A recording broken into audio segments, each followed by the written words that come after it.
चुनावी चंदे को लेकर सुप्रीम कोर्ट में मामला थमता नजर नहीं आ रहा। चुनाव आयोग द्वारा 15 मार्च को सार्वजनिक हुई सूची के बाद सोमवार को सुनवाई के दौरान सुप्रीम कोर्ट ने एसबीआई को निर्देश दिए कि वो पूरी सूची जारी करे। इसमें वो कुछ भी छुपा नहीं सकते। इस मामले की सुनवाई भारत के मुख्य न्यायाधीश डीवाई चंद्रचूड़, न्यायमूर्ति संजीव खन्ना, बीआर गवई, जेबी पारदीवाला और मनोज मिश्रा की 5 न्यायाधीशों की संविधान पीठ ने की। सर्वोच्च न्यायालय ने सुनवाई के दौरान कहा, इसमें कोई संदेह नहीं है कि एसबीआई को अपने पास उपलब्ध सभी विवरणों का खुलासा करना आवश्यक था। हम स्पष्ट करते हैं कि इसमें खरीदे गए बॉन्ड की अल्फान्यूमेरिक संख्या और सीरियल नंबर भी शामिल है। भविष्य में किसी भी विवाद से बचने के लिए बैंक के अध्यक्ष को गुरुवार शाम 5 बजे तक एक हल्फनामा दाखिल करना होगा कि उन्होंने सभी विवरणों का खुलासा किया है और कोई भी विवरण छुपाया नहीं गया है। एसबीआई को इस मामले में चयनात्मक नहीं होना चाहिए और वो पूरी लिस्ट जारी करें। वहीं केंद्र की ओर से पेश सॉलिसिटर जनरल तुषार मेहता ने सुप्रीम कोर्ट से कहा कि अंतिम उद्देश्य काले धन पर अंकुश लगाना था और शीर्ष अदालत को पता होना चाहिए कि इस फैसले को अदालत के बाहर कैसे खोला जा रहा है। अब विच हंटिंग केंद्र सरकार के स्तर पर नहीं बल्कि दूसरे स्तर पर शुरू हो गई है। अदालत के समक्ष मौजूद लोगों ने प्रेस साक्षात्कार देना और अदालत को शर्मिंदा करना शुरू कर दिया। सोशल मीडिया पर पोस्ट किए जा रहे हैं जिसका उद्देश्य शर्मिंदगी पैदा करना है।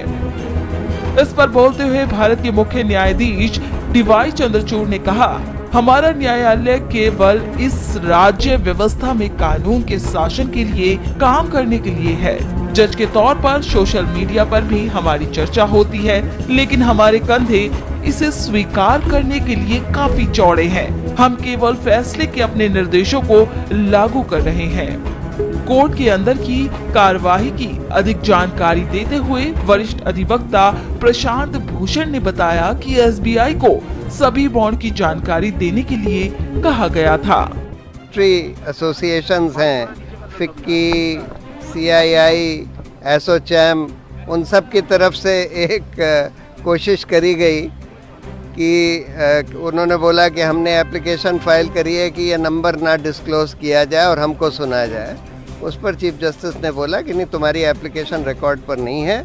और ये सब लोगों को जब हमने इंटरिम ऑर्डर पास किया था तो ये सबको नोटिस पर डाल दिया था, जब 2019 में इंटरिम ऑर्डर पास किया था कि भाई ये डिटेल्स, डोनर डिटेल्स सब डिस्क्लोज करने होंगे।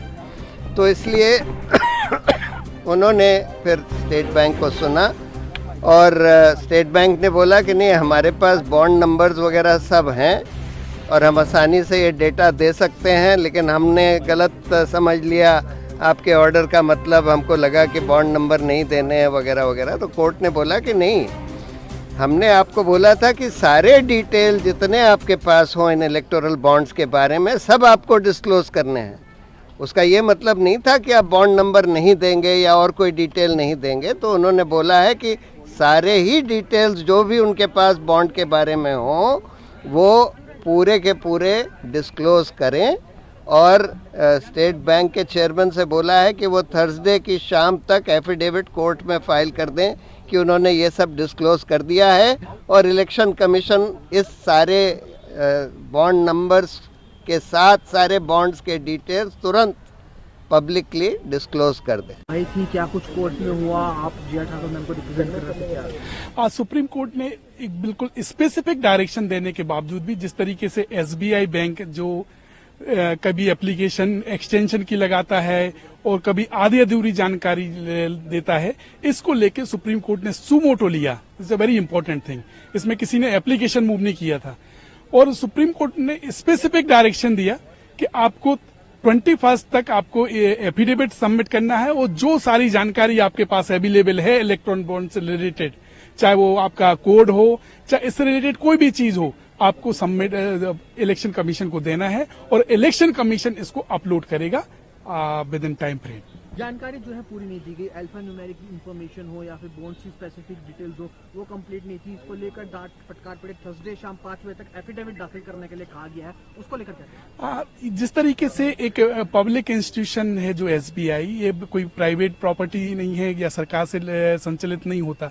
जिस तरीके का जो कंडक्ट है और जिस तरीके से उनके काउंसिल के द्वारा जो पीआईएल जो की गई थी और पीआईएल पर जो अटैक किया गया, ये कहीं ना कहीं ये दुर्भाग्यपूर्ण है, क्योंकि ये एसबीआई एक जिम्मेदार संस्था है और इस पे काफी लोगों का भरोसा है। और एक जिम्मेदार बैंक के होने के नाते सुप्रीम कोर्ट का भी जो जजमेंट आया था उन्हें शब्द से उसे लागू करना चाहिए था with in time frame.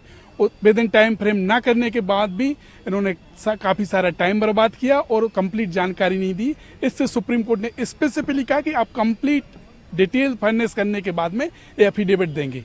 Sir आखिर सवाल, नेक्स्ट हियरिंग कब है और अब आगे क्या होने ये एप्लीकेशन नहीं थी, ये सुमोटो सुप्रीम कोर्ट ने लिया था, तो ये इस डायरेक्शन के साथ डिस्पोज ऑफ कर दिया। सुप्रीम कोर्ट ने अपने फरवरी के फैसले में चुनावी बॉन्ड योजना को रद्द कर दिया था, जिसने राजनीतिक दलों को गुमनाम फंडिंग की अनुमति दी थी और एसबीआई को चुनावी बॉन्ड जारी करना तुरंत बंद करने का आदेश दिया था।